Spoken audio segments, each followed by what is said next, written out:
So this one's going to be a little different. For those of you who follow Silver Screams, our sister channel, which you should, we do this thing called horror Q&As, where Megan sees a horror movie and she comes home and we get popcorn and whiskey and I interview her about it. We're going to flip that a little bit because this isn't a horror movie, but I really, really want to talk about it because, oh my god, I got hit by a nostalgia bomb, dropped $4 on Amazon, and rented the latest YuGiOh movie, Dark Side of Dimensions. And so we're going to be talking spoilers. If you haven't seen it yet, it's been out for like 2 years, guys. Again, it's $4 on Amazon to rent it for like 48 hours. Watch it. It's like 136 minutes. It's 2 hours long and it's nuts. But it's really good quality. I was going to say, that surprises me. Oh yeah, I saw that and went, it's what? And then watching it, oh yeah, they condensed a season into a movie. And also, I watched the dub. So, yeah, it's gonna be dub names, it's gonna be talking about that. I realized that watching the dub kind of strips a layer of crazy metaphysical bullshit off the top, and I'm okay with that, because this is kind of how I started watching this when I was 14. It came out my freshman year of high school, and the movie dropped 2 years ago for the series' 20th anniversary. It's one of those things. It's one of those things. First and foremost question, before, do we have any more housekeeping that we need to do? Like, I think that's about, well, no, we got a live read. We're still sponsored. Okay, yes. Action, but hey, the channel itself is question number one, do we have housekeeping? Yes. Yes, we do. This video and this whole channel is sponsored by Fred's BS, Freds and Spreads by Bread. Breads and Spreads by Fred. We don't practice these live reads ahead of time, y'all. He does really great cookies. Bread on the bread.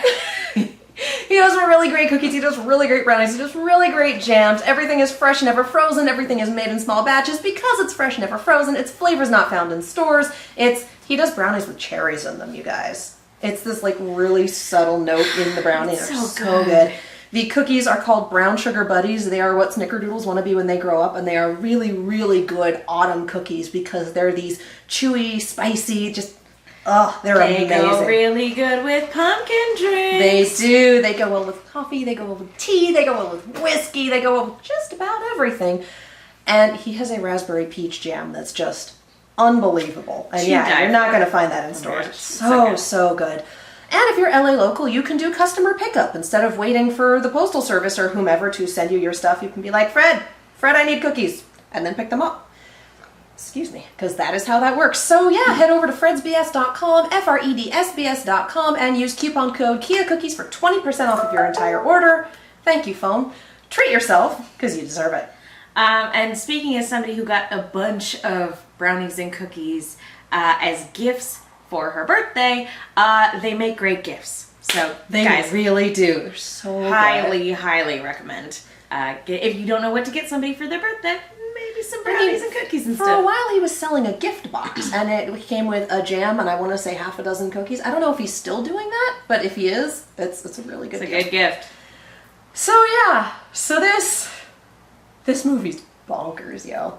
So, most pressing question, since you said that you watched the dub, did they get the original cast back? Yes! Yes, they did! Okay. Because I miss Dan Green and Eric Stewart yelling at each other. Like, it's pretty wonderful. So, 4 Kids Went Under. Do you know anything about the company who dubbed this? They had it was in the title crawl, but I cannot for the life of me remember. Okay, that'll something to look up later then. But they did get the original actors back, and the guy that they got for the villain, I swear to God, I was listening to him going, he sounds so familiar. Is he all for one? No. No, oh my God. No, at that point I would have lost my noise. He actually sounded like, and I don't know why his name is escaping me, the guy who voiced Kurama. Oh! Really? And Shigure, like, he sounds like that, but it's not him. Ooh. I didn't recognize who it was. I went and I IMDb'd him while I'm watching it and listening to a monologue and going, you sound so familiar, but I haven't watched anything else that you're in. But he's good. Maybe He's it's a really good. Maybe it's a stage name. It's one of those ones where it's a stage name with a very long IMDb profile. Oh, never mind then. Yeah. Yeah. So, okay, next question. Next question.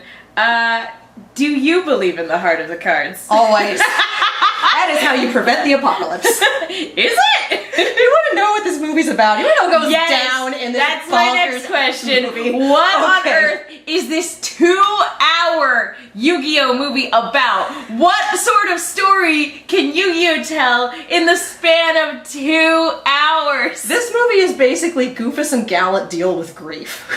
What? It's so bad. Because it takes place like a year or two after the end of this series. After the Pharaoh has moved on to the afterlife, after like, all right, all the Millennium items have been buried, we're done, we're moving on. Spoilers? Cool. Atem out, right? Out! Okay. So, this, and we really have, God, how do we start? We start like, in medias res. And Kaiba has rebuilt 90% of the Millennium Puzzle. Why? Because he misses his ex and wants to duel him again. What? I'm not kidding. It's pride shipping the movie. What? Kaiba has not gotten over the fact that he has never beaten the Pharaoh in a duel, and he straight up wants to bring him back so he can beat him. He misses his ex and he's not dealing with it very well. What? Yeah, seriously. Kaiba, what the hell, man? He has somehow built technology that works with your brain and can recreate things from your memories and whatnot. And when we get this scene where he's dueling the Pharaoh and he wins, which is when you know that it's not actually reality. It's not reality. Because it's like, The only nah. The only time he ever beat the Pharaoh was when he threatened to throw himself off a building. Yeah. And that was Yugi going, we maybe shouldn't do a murder? Maybe Which, not. there's a lot of doing a murder in this movie. So much murder. Wait. Is it murder or are they going to the Shadow Realm? I mean, it's murder. Okay. It's magical murder, but it's murder. I think you're talking about hell. And just watching this movie and then going back and watching some of the abridged series and going, yeah, no, that Kaiba is spot on. My God. Because he's built these brand new dual discs that like go all the way up the arm and then kind of have a little visor thing, like he's kind of fucking power scouter. I will never understand the technology in Yu-Gi-Oh! Neither have I, because evidently this dual disc can also repel magic. What? Yeah! Because it's not so much A plot, B plot, as it is we have a lot of different things coming together at once. Because on one hand, you have Kaiba, who cannot get over his ex. And on the other hand, you have this brand new character, who I keep calling Aizawa, but his name is Aikami. Because my brain is conditioned in certain ways. Not Eraserhead. And it's like, oh, he's been in our class this whole year. Like, why don't we remember his name? Oh yeah, his name's and they repeat it like 5 times. Like, all right, his name's Aigami. He's got protagonist hair, and when the camera zooms in on him, his eyes do the villain thing where the pupils get real small. Wait. So he's a character that it has allegedly been there the whole time. See, he hasn't actually been there the whole time, though. It's heavily implied that there is some magical fuckery going on. That's my question, because I'm doing a rewatch. He hasn't actually been there the whole time, and the movie doesn't try to imply that he's been there the whole time. The movie heavily implies that he is just hacking with people. Okay. Because my question was, I'm doing a Lost rewatch. And anytime there's a new actor brought into the fold... They've been there the whole time! We've been here just as long as you guys. We're important too. It's like, are you... We were on the other half of the plane? Are you... I'm gonna get some water, but yeah, no. Aigami was never on the other half of the plane. He just kind of showed up. No, because most of the people who complain about that are on the same half of the plane as, like, most of our protagonists. That's what makes it so preposterous and hilarious. And usually after they insist, I've been here the whole time, I matter, they die. So I matter, bye. Yeah, so this guy, you matter enough to get your SAG card. So this guy, this is not one of those things. Yeah, I know. His name is actually Diva, which, okay, cool. He is part of this cult of children. What? Who have a power called the Plana. And yeah, no, seriously, it gets better.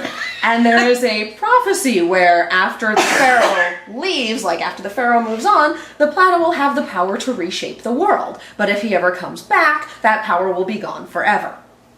So Diva has had a rough life and thinks the world is awful and wants to reshape it to make it better. You know, we're doing our own personal apocalypse here. And there's this cult of children is like half, oh, you should do it in half, no, our master wouldn't want revenge, because it turns out that their master was Shoddy, and Shoddy has been dead the whole time. He got murdered like a long time ago. Jeez! Yes, yeah, there are actual murders in this movie. Shoddy got killed? He's been dead for the whole series! But like, murdered? Oh, yeah, because we have this. Because, you know, Aigami spends a good chunk of the movie pretending to be their friends and then reveals his true colors, and he's talking with Bakura, who, God bless him, exists to get kicked in the face by life. Yeah. Like, that is this poor kid's role. Just wait until season 5 when there are like 3 of me running around. But the fangirls can't keep track of that. No, like, he's got this, like, club of fangirls at school who all, like, really like him and think he's super cute, and the joke is, oh, it's the accent. I'm like, I wonder what the joke was in the sub, because I don't know if he's British in the sub, but I don't care, because this is actually really fun. Because he's our, you know, our requisite pretty boy. Mm-hmm. Because Duke shows up for, like, 3 scenes. I'm like, sure there was... He shows up to be like, yeah, 50 people disappeared all at once. Anyway, bye! Literally! They're talking about disappearances that have been happening. It's, yeah, I read on the internet that 50 people all disappeared from the same place. Anyway, see ya. I kid you not.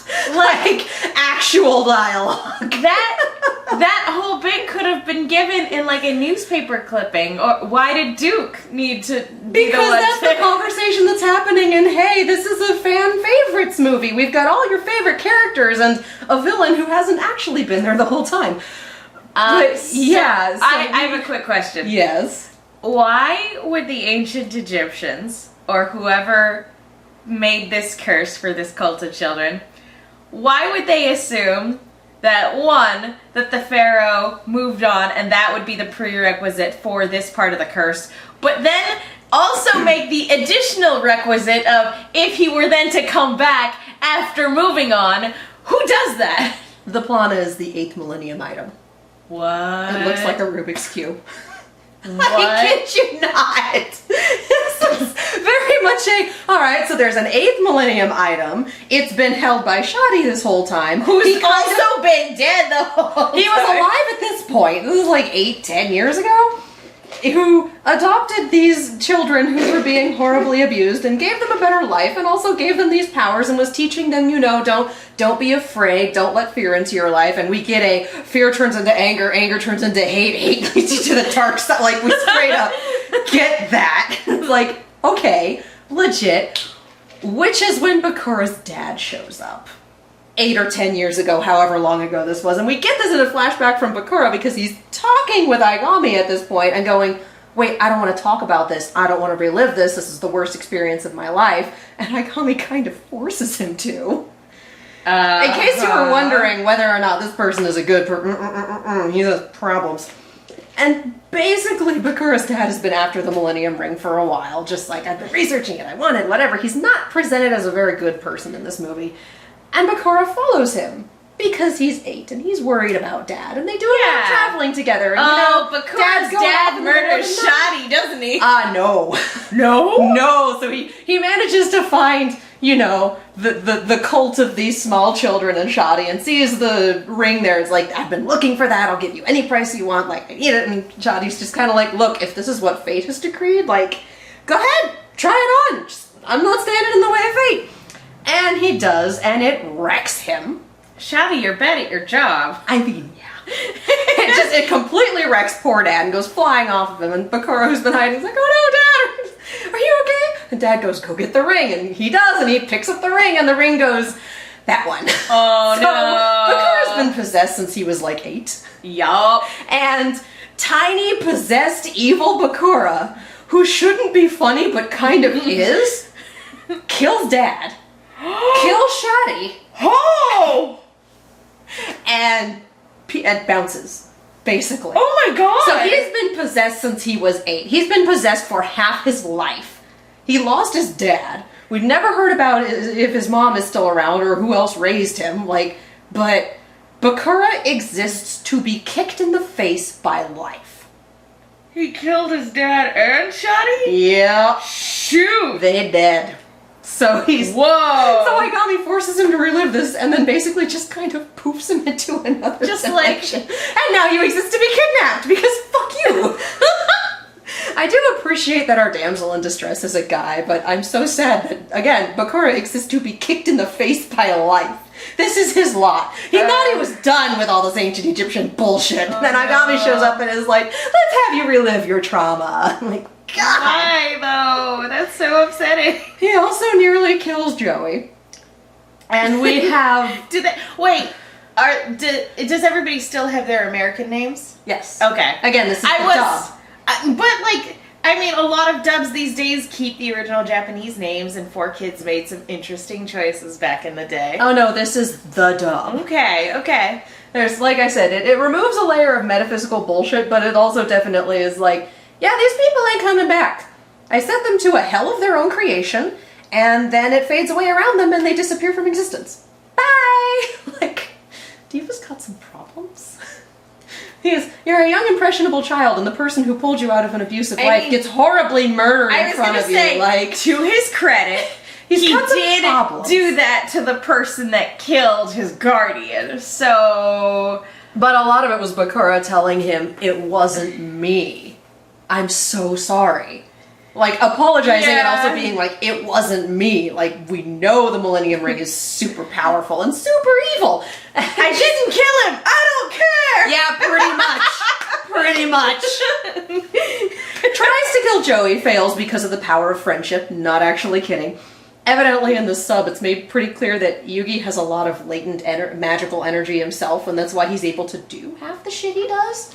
And that's why he's able to pull Joey out of the alternate hell dimension, but the dub just kind of presents... The dub doesn't really explain it, but you're led to believe that it's like, yeah, it's the bonds of friendship. It's like, well, that tracks. That's about as good an explanation as anything else. I mean, it's a YuGiOh movie. Yeah. It's so much better than Pyramid of Light, you guys. At least it makes sense.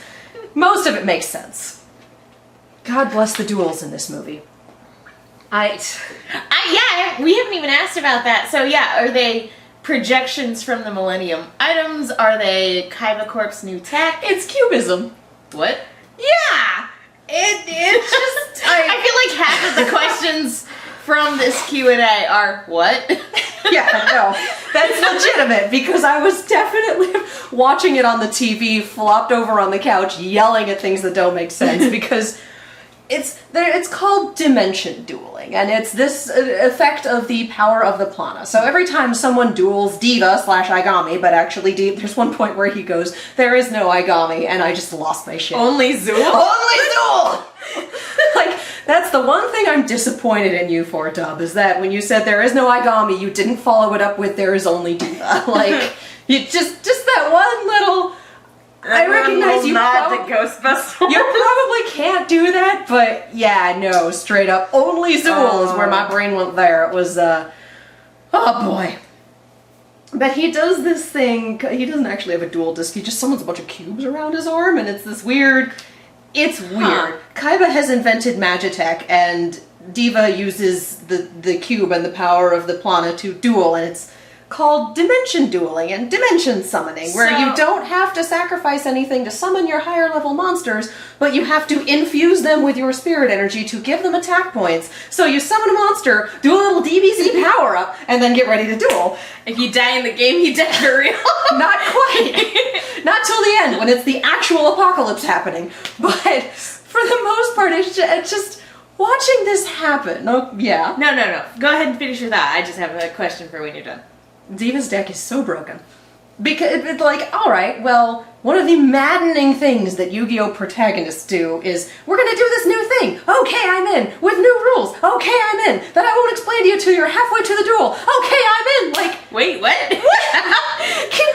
You always do this! Can you maybe just be like, hey, can I see that card before you... I've never seen it before, I want to know what the effect is. Like, things that you would actually do if you were playing a game with someone and they played a card you hadn't seen the before. rules have changed. Okay, could you hand me the manual? Yeah, sure. Explain to me what these rules are before we start. Nah, I'm a Yu-Gi-Oh protagonist. I do whatever I want. I'll play your game. I'm Seto fucking Kaiba. Because Kaiba has an expedition into he's digging up the Millennium Puzzle, basically. Because he's a madman. Because he's a madman. So he's at this point where he's digging up the puzzle, they found all the pieces, he's gonna go retrieve them, and Diva shows up at the site and tries to do the whole dimensional banishing thing with Kaiba, and it doesn't work because Kaiba's technology can repel the magic of I'm too rich to go to hell. Screw the rules, I have technology. Screw the rules, I have money. He legitimately, the technology repels the magic, I'm too and I rich don't to know die. how this works. Okay, so I have a question. Yes. So Kaiba wants to bring back Adam. Etem? Whatever. They pronounce it as Atem. I've just been calling him the Pharaoh because I'm not sure I trust the dub. So, But it's fun Kaiba because wants- Yugi always calls him by name, and Kaiba always calls him the Pharaoh. So, Kaiba wants to bring back the Pharaoh, and Diva wants to prevent the Pharaoh from coming back because otherwise he loses his ability to bring about his own apocalypse. Yes. So how do we converge, and how does all of this get resolved? This is only the first act. What? I'm picturing like they show up at the site, and this is like towards the end of Act 2. Oh no, or like this is beginning of like Act 3. 35 minutes in. Admittedly, Okay. I've been giving you bits and pieces from all over, but the first duel is with the holographic Pharaoh, which takes a whole 5 minutes, and then he's really mad because he worked so hard to program the Pharaoh and his decks and his strategies and his stupid hair and everything. And Shut up, Mokuba! And the hair takes the longest. It's straight up said, I even got his perfectly coiffed hair, and that took me the longest. But but he's still upset. Wait! Yes. Wait! Actual dialogue. But he's upset because that wasn't the real Pharaoh, and he wants to beat the real Pharaoh, which is why he's doing all this bullshit. So he shows up at the dig site, and Diva shows up and wants to duel him, and just, this duel is so much bullshit. Like, as someone who got the cards, learned the rules, played for years, never actually did a tournament setting, but played for a while, and actually knows how this game works, watching Diva duel is one of the most frustrating experiences of this movie. Because he's bullshit. It's like, I summon this monster, okay, and then I summon this other monster, okay, legit, and then they attack, okay, and then they combine, okay, and then they attack again. What?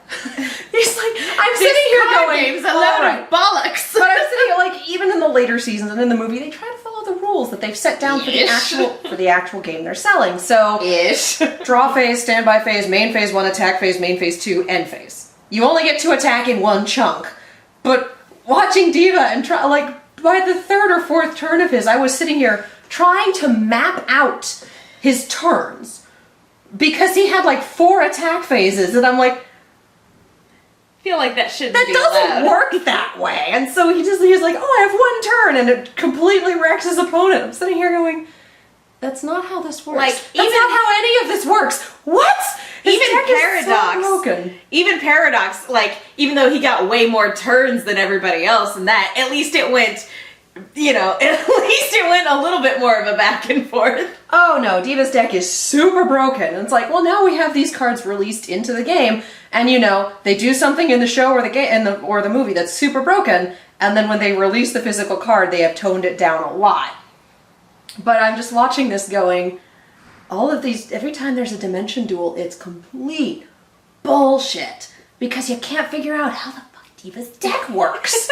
Everything is so horrendously broken, it's impossible to follow. And then later on we get one point where it's Yugi versus Kaiba, and I'm like, oh, it makes sense.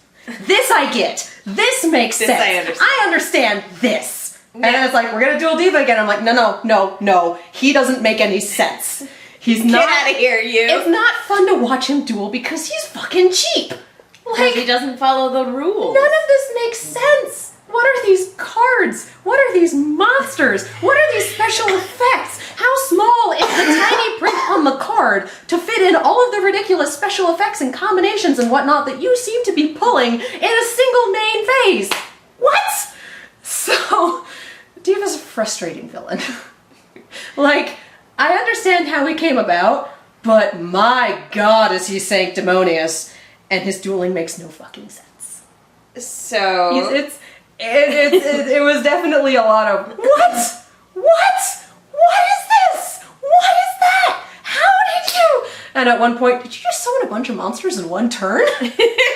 Yeah, so that's against the rules. Everything he does is against the rules. And there's actually one point in the Yugi versus Kaiba duel where it's just like, no this, and something happens and I'm like, was that the effect of the card? Or did you just say, fuck you, I want to do this? Because I wouldn't put it past you to say, fuck you, I want to do this, but usually it's, so-and-so's effect allows me to X, and instead it was just, well, actually. And I'm like, it's just a whole lot of duels of well, actuallys. Huh. Like, most of them are with Diva and they don't make sense. And then 95% of the Yugi and Kaiba duel makes sense, except for that one last bit. So... Bless this man. Does the Pharaoh come back? We're getting there. Are we? Because I asked you how did all this resolve, and then you went on a rant about card games. I mean, well, part of it is one of the other cult kids finds the Millennium Ring at the dig site, and possesses him. Oh no! So this is back in play again. So evil Bakura possesses this kid? This poor guy. Is that the Thief And up King? till Is then- that his name? Yeah, something like that. Yes. And up till then, this guy had been he's one of Diva's best friends and the voice of reason. Oh, like, no. there's so much hate in your heart, you can't create a utopia when you start with hate. And at one point later on, Yugi faces down Diva and tells him the same thing. Like, you're blinded by hatred. You can't create a perfect world if you start with that. And I'm just like, oh, this is so good. And Dan Green's performance is incredible. Like, it has been 2 years. He's grown up. You can tell. It's just like, yes, yes, yes, so well done. And then of Dan Green's a treasure. Dan Green is a treasure. I'm so, like... I'm glad he was able to come back Yeah. and do this. And I know that things have been real tough for him as of late. Yeah, exactly. So I'm very happy. Like, I feel like the voice acting community as a whole was all the lesser when he made his retirement. But completely understandable retirement. Yeah. But at the same time, I'm like, getting back into the swing of things. It's wonderful. But that's why I had to watch the dub with Dan Green. I've missed him, is what I'm saying.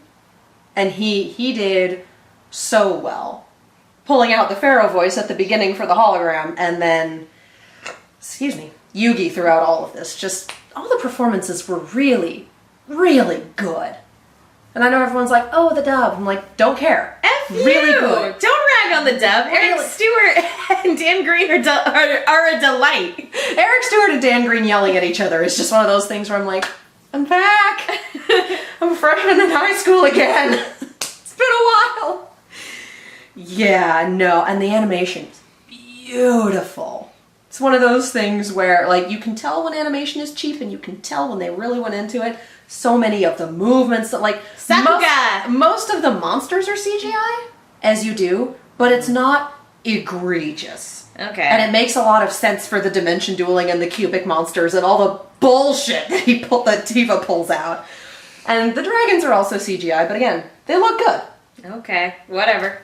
It's mostly Yugi's deck that's not really too CGI, but it's one of those things where it's like, oh yeah, that's CGI, but it's not like, oh yeah, that's CGI. Like, there's a difference. It's well done and well integrated. I've already given my thoughts on CGI and anime and how much I dislike it, but you know what? If that's the way it's got to be, that's the way it's got to be. So look, if we can CGI monsters and get really, really nice animation, I'm down. I am down with that allocation of budget. Because it was a very beautiful movie. Very, very well animated. Solid plot for a YuGiOh movie. Question mark? I mean, long story short, they actually cut off the diva. They cut off the diva. They cut off the He's duel. Dead now. He's dead. They cut off the duel between Diva and Kaiba because they managed to get the pieces of the puzzle out of there. But Diva Diva steals a couple of them and he tries to get them all and Mokuba headbutts him. Which is, I think, like, Mokuba for MVP, man. They're hanging out of a helicopter and Mokuba just headbutts him right off. Like, Mokuba! It's pretty great, though. It's like, super effective. Mokuba's pretty great in this movie. Real quick question. Diva got a couple pieces of the Millennium Puzzle. Why didn't he just destroy them? If he was able to destroy them, then that would have prevented them from bringing back the Pharaoh. I'm not sure they can be destroyed. Nah. He could have tried. He could have thrown them into a volcano. I mean, he keeps one and he gives one to his sister, who is also one of the cult kids and who has also been a voice of reason, like, brother, you gotta calm down. Like, this isn't okay. You can't go throwing people who are dicks or who you think are dicks because, again, it's like, oh, you're evil. And I'm like, what's your bar here? A lot of this sounds like the Merrick stuff. A little bit. Because he throws Joey into a hell dimension and it's just kind of like, you did that because he objected to you torturing Bakura. Like, your bar for who is evil is so biased. Like, okay, throwing the 2-bit bullies into the hell dimension, extreme, but alright. Throwing the bodyguard who was just doing his job into the hell dimension, maybe don't do that. He was just 2 days away from retirement. Yeah, maybe. But I think if you work for Kaiba Corp, you understand that shit's gonna get weird and you might die in a really odd way. You have to learn how to use invisible guns. No, there were actual guns. Pow. There were actual guns. It's... Yeah, so he gives one to his sister, and the sister turns around and gives it to Yugi, like, look, here's what's going down. Here's the explanations for what the plan is. My brother is losing his goddamn mind. You can help. Please help. And Yugi's like, okay. Like, okay. All right, this is my life now. This is what's happening. Like, you're used to this shit. Come on, dude. What kills me is that we get Joey back. We've still lost Bakura. And Kaiba fucking kidnaps Diva. Like, what? There's this weird thing where there are so many horrifying implications with Kaiba in this movie and his level of technology and his level of power. Because at one point, to announce the new Duel disc, he basically, like, takes over all the TV monitors and goes, attention, people of Domino! And I'm like, attention, duelists. Like, talking about how I built this new thing and we're gonna have a release tournament and it's gonna be here and do it, like, you know, he shouldn't basically be able to hijack all the television. He shouldn't be able to, and yet. And then later on, he approaches Yugi and goes, look, you're going to participate in my tournament because I've built most of the Millennium Puzzle and you have one of the pieces. Well, how did you know that? I know everything that happens in Domino. And it's like, this is horrifying. Because I feel like, on one hand, Kaiba has enacted this really weird totalitarian state, but on the other hand, he's kind of a benevolent dictator because he doesn't care. So I feel like it's one of those things where I care about his children's card games and getting back with his ex. So I feel like it's one of those things where he makes these attention Domino announcements like once a week and people just kind of ignore them and go on with their lives. Because it's like, yeah, on one hand, he's got these really high-tech security feeds everywhere and he can probably see everything. But on the other hand, I don't associate with that Yugi kid and I don't play card games, so he's really not going to care what goes on in my life. I'm safe. Like, he takes this helicopter and this, like, stormtroopers and kidnaps Diva.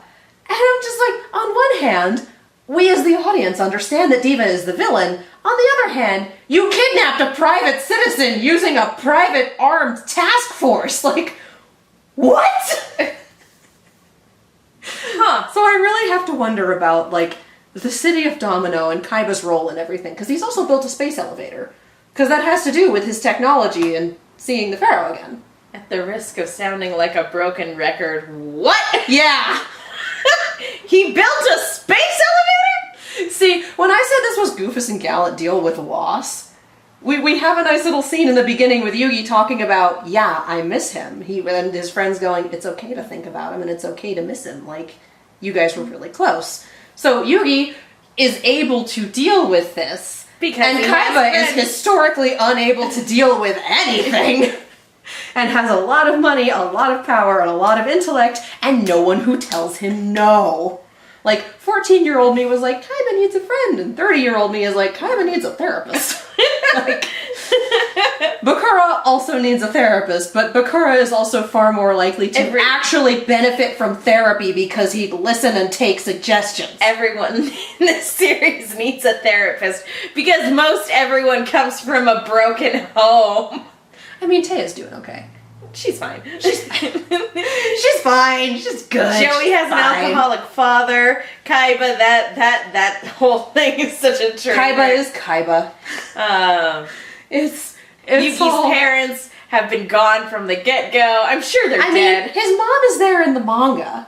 Is she? Yeah. Huh. Yeah. Where's she in the anime? I don't know. But it's just one of those things. It's all... They're in the jungle hanging out with Hey Arnold's parents. On some sort of archaeological dig. Yugi's fairly well adjusted. Like, he's doing okay. He seems to be the valedictorian because part the C plot of this, the real life thing is, hey, we're graduating in a couple days. Is he taller? Because he was tiny. Yep. He's a little taller? Like, he hit puberty at some point. Aww, it works for him. And again, the performance reflects that. Like, it's very, very well done. And so, so of course we culminate in this tournament where it's like, where Kaiba's just like, I'm going to duel Diva, then I'm going to duel you, and I'm going to reassemble the puzzle and then duel the Pharaoh. Duel this person that I kidnapped? Yep. Okay. Yep. And seems like you've already removed the problem. But we have to win it fair and square in a children's card game that he cheats at. Do you? You already captured him. Problem solved. Movie over. It's YuGiOh. And what actually happens, like, and Yugi goes, well, actually. Tells him, no, I have a friend on the line here. I'm dueling him because I'm getting my friend back. And Kaiba goes, I'm running this tournament. And Yugi goes, I will do anything for a friend. You know that. I'm going to duel him. Is that a threat? You know what? Maybe it is. So what are you going to do about it? And Kaiba just has this moment of, I'll grant you this favor. I'm like, oh my god. Yugi is the only person in this movie who tells Kaiba no and makes it stick. And he's like, he has that Izuku Midoriya ability to tell people to go fuck themselves without actually using the words, go fuck yourself. Aww. He's very good at it. They'd be friends. He does it to Daigami, he does it to Kaiba, like, he's very, very good at the, nope.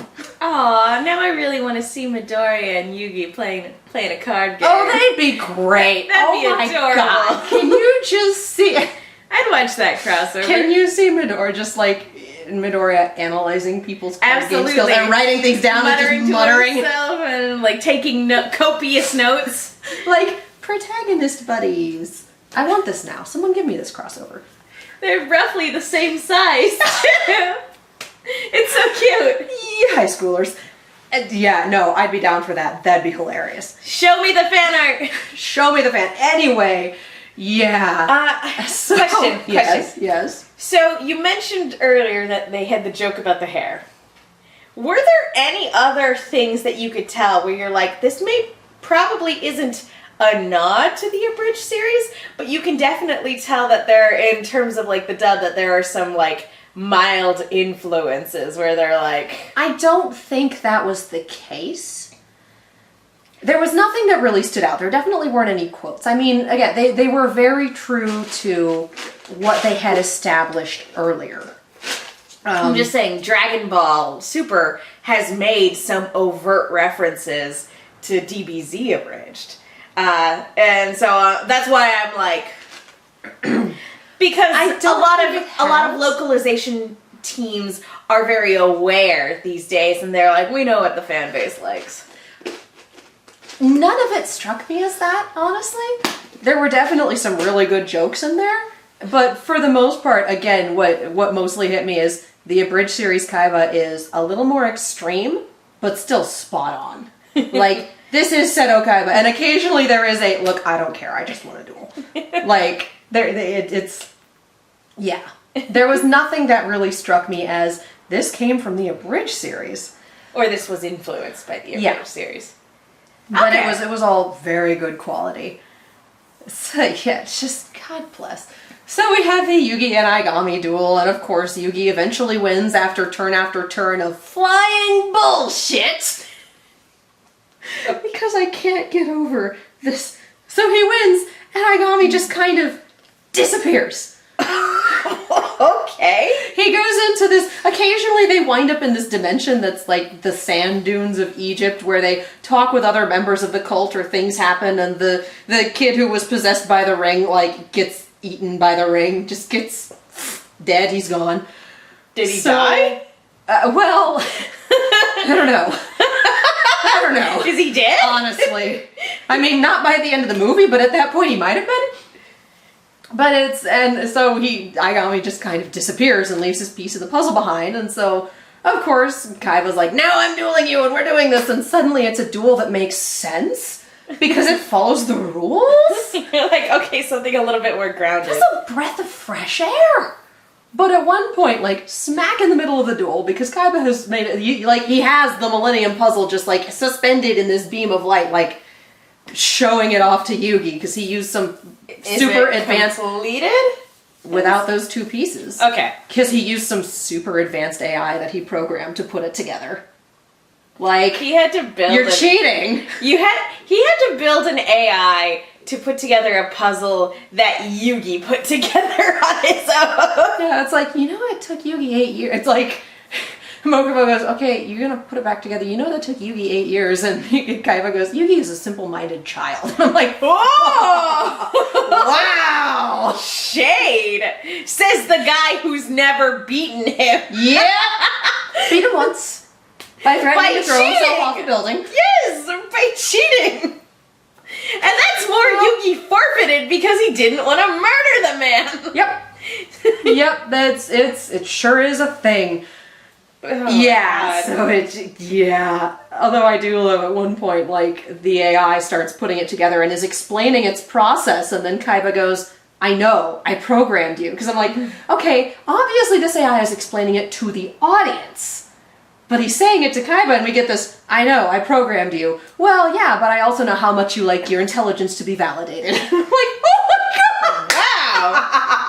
That is a smart AI. It's like... So, I thought that was masterful. It's a joke, it's a comment on his ego, and it's an in-character way to explain it to the audience. Like, again, it's very well done. But I love that in the middle of this duel, he's going on and on and on about, I'm gonna bring the Pharaoh back, I'm gonna beat him, and Yugi just fucking stops the duel, walks up to the puzzle, puts the two pieces in, and nothing happens. And he just goes, he's gone. Like, he's not coming back. We said goodbye. He's gone. Basically just like, get over it, Kaiba. Get over it. Look, I miss him too. Yeah, 110%. Like, I miss him too, more than you could know, but he's gone. Putting this together doesn't mean he's gonna come back. And it's just, yeah, so now, that... Diva trying to and then destroy they get the back world. to the duel. And then Diva shows up again, having found the Millennium Ring in the weird Egyptian dunes dimension and getting possessed by it. Okay. So he shows up as this fucking monster. Okay. That starts the apocalypse. Okay. And now Yugi and Kaiba have to team up and dimension duel him. Okay. Just give the puzzle back to Yugi like, well, I hope he shows up. Everything goes wrong. Everything goes wrong. Okay. Everyone gets wrecked. And at the literal last minute, the Pharaoh shows up. Summons Mahado, wrecks this corrupted form of Diva that has the Millennium Ring really buried into his chest, because that's Pharaoh! fucked up. Out! Never says a word. Really? Never says a word. Shows up, fixes everything because he came back, so now the power of the Plana is gone. Reverses the apocalypse. Has this moment where he and Yugi just kind of share this meaningful look. And then fucks off back to Egyptian heaven. Good! Yeah, but never says a word. Like, the only dialogue we ever get from him was the illusion version. And it's actually pretty powerful.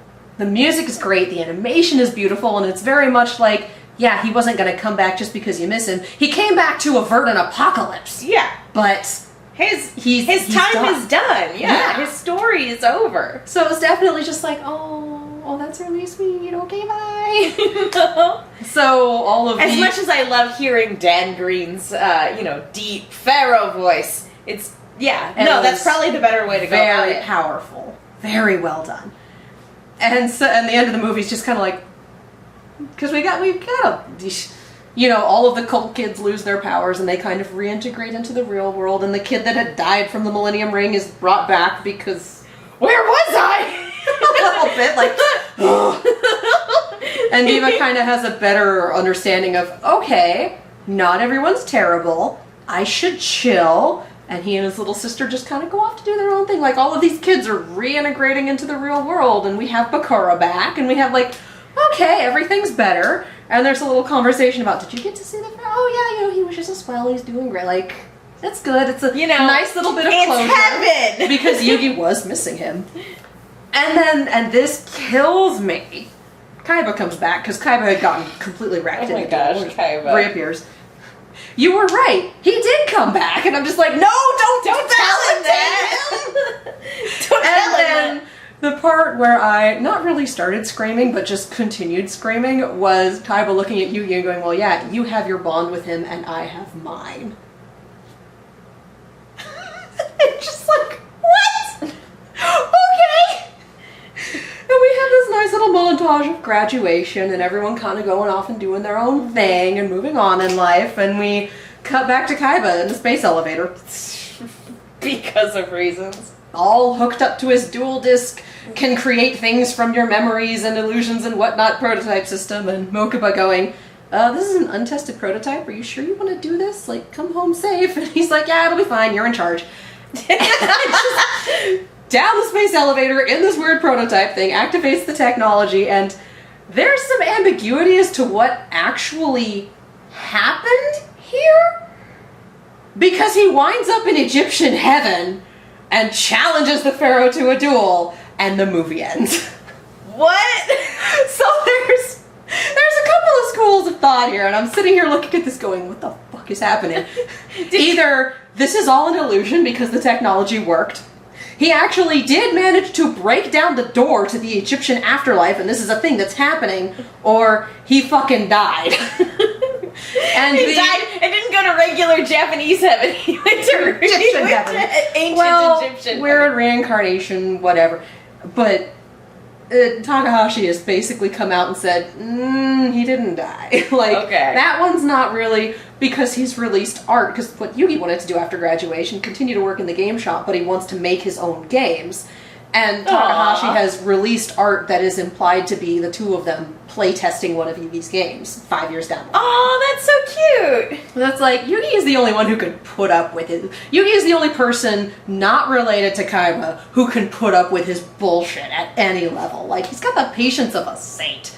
But just, that ending is like, somebody needs to tell this guy no and make it stick. You validated him at the end, he's just, again, Goofus and Gallant deal with loss.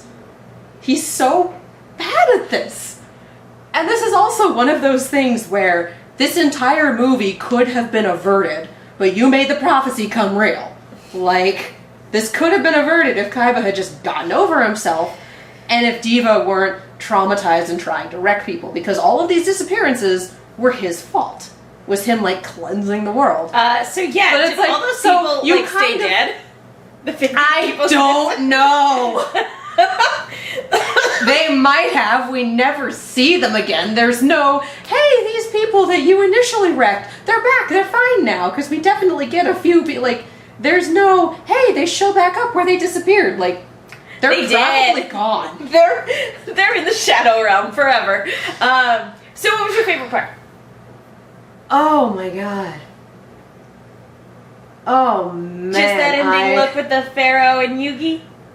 I really did enjoy. That was a very powerful scene. I honestly liked any time that it was just like, oh, yep, this is the stuff I remember. Like, I really did appreciate the duel with Yugi and Kaiba. For one, it's the only duel in the whole thing that made any sense.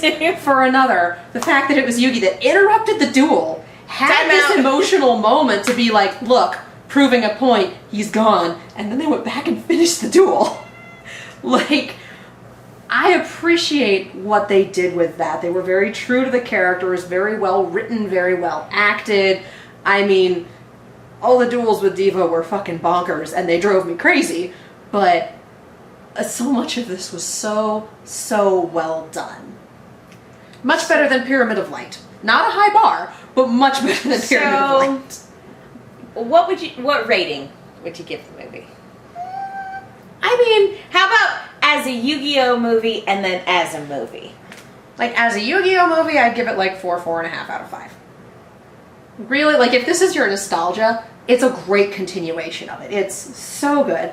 And even, like, I never saw the last season of Yu-Gi-Oh! Because by the time they got to the ancient Egyptian stuff, I was a senior in high school and they were showing it at 7 a.m. on Saturday, and it's just like... I had things to do! like, sleep. One of those, like, no, I appreciate my sanity more than that. And I haven't gone back to watch it because Yu-Gi-Oh! Pacing is just interesting sometimes. I couldn't And I only stand have it. so many... Well... Yeah, I was in it to win it for a long time. I couldn't stand but waiting a week to watch an episode where it's just half of not it games. was explaining rules that I already knew. And then they would choose just kind of not to follow those rules anyway. I gave up at the finish line of the Darts, Atlantis, whatever. Like, I gave up 2 episodes before that season ended, because that's when they switched the times. Yeah, it would... Yeah. So, if this is your nostalgia, like, I never saw the last season, but I did, like, I've kind of done my research, I've kind of done the internet osmosis.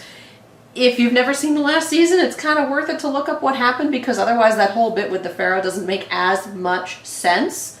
Like, I know who Mahado is, I know how this works, but if you hadn't caught that bit, it would be really confusing. Like, who did he just summon? How did that work? Like, don't worry about it. Yeah, you He's said a a literal, thing I don't it's a understand. Deus Ex Machina. He's a literal god. Let's go. Because pharaohs are seen as gods. So, full on Deus Ex Machina. I'm okay with this. As a movie, like, for someone who knows nothing about Yu-Gi-Oh! I mean, having no context, a 2. Okay. Because while it is a good movie, most of it is very much like The context you is need needed. to know it's an epilogue. It's a continuation of all of this series, and so you're in here. The movie already assumes, like, you know what Duel Monsters is, you know what happened, you know who these people are, you know Kaiba and all of his foibles and problems. Like, let's go. The only thing we have to introduce you to is Diva and the Plana, and let's do this. And there's just, so, like, if you're not already into Yu-Gi-Oh!, there's really no point in watching this movie. Because it was made for the 20th anniversary of the series. Yeah. It's very much for the fans. As a 20th anniversary movie, definitely thumbs up. Oh, yeah. All right. Like, if you are a Yu-Gi-Oh! Fan, this is worth watching. This was a lot of fun. I enjoyed it. Again, it's like $4 to rent it on Amazon. It's like $8 to own it. It's been out for 2 years. I enjoyed it. It was bonkers. It was so crazy. It was ridiculously extra. There's, Kaiba's got his private jet that looks like a dragon. At one point, he's flying it. He jumps out of it, lands, and then clicks a button to land the jet behind him. Like... It sounds like Kaiba. Yeah! He does so much ridiculous... There's one point in the duel with Diva where he pulls out Obelisk the Tormentor, and it's like, but the God card's left when the Pharaoh did. How did you do that? No explanation. He said, oh, fucking Kaiba. And then, you shouldn't be able to do that. It's not a monster. It's a god. I'm like, fuck you. Well, It's just so insane. I'm out of coffee. So, final thoughts? I'm gonna be in Yu-Gi-Oh! Nostalgia hell for a while because this ramped it up real high. And I will probably wind up watching it again before my 48 hours expire. Because I really did enjoy this movie. Like, I liked it a lot. Alright. It was nuts and I was yelling the whole time. But I really, really liked it. I'm glad to hear that. That's awesome. It sounds like it was a lot of silly fun. It was bonkers. Okay. And you know me, I don't use that word very often. It was bonkers. Well, that's all. That's all the questions I've got. All right then. Thank you for joining us for this. What are we at? Like 55 minutes? It's been like an hour. Thereabouts, yeah. We just recapped the whole movie for you. You did. And half the time that it took to actually do the movie. Most of what we cut out were Diva's duels. Because who cares? Because they make no sense. Well, thank you guys for watching. I'm Megan. You guys can follow me on Twitter and Instagram at TheMenguin. That's TheMenguin. And I'm Katie. You can follow me all over the social medias and on Twitch at Kiaxet. That is Kiaxet. Again, follow our sister channel, Silver Screams. That is Silver_Screams on the social media and Silver Screams on YouTube. I promise that not all the Q&As are this long. They're usually like 20 minutes. I just went a little overboard here. Sometimes we edit them together to be funnier, and sometimes we just let it go and as a movie discussion. So yeah, check out those Q&As on that channel. It's a good time. We also do horror reactions on that channel as well. If you want updates on this channel, follow the Patreon. If you want to support this channel, again, there is that Patreon. We do, if you want to throw a couple bucks our way, we have a Ko-fi. We do commissions, and supporting our sponsor supports us. Head to fredsbs.com and use coupon code KiaCookies for 20% off of your entire order. All that information is in the description below. And if you liked this, if you want to see more crazy reviews of things that we've seen, because it's just fun to sit here and talk about things sometimes. About how ridiculously bonkers some of the movies that we like are sometimes. Yeah, if you like this, if you want to see more, if you want to see some of the rest of our videos, if you're having a good time, like the video, hit the subscribe button, hit the bell for reasons. Like, subscribe. It won't bring the Pharaoh back, but you should hit the bell anyway. Like, subscribe, ding! To unlock the power of the Millennium Bell, ring! Hit that button! No. Yes, the 9th Millennium item. It will not bring the Pharaoh back. It will not give anyone wings, but I guess YouTube likes it for some reason. So, like, subscribe, ding. Thank you so much for watching, and we'll see you next time. Bye!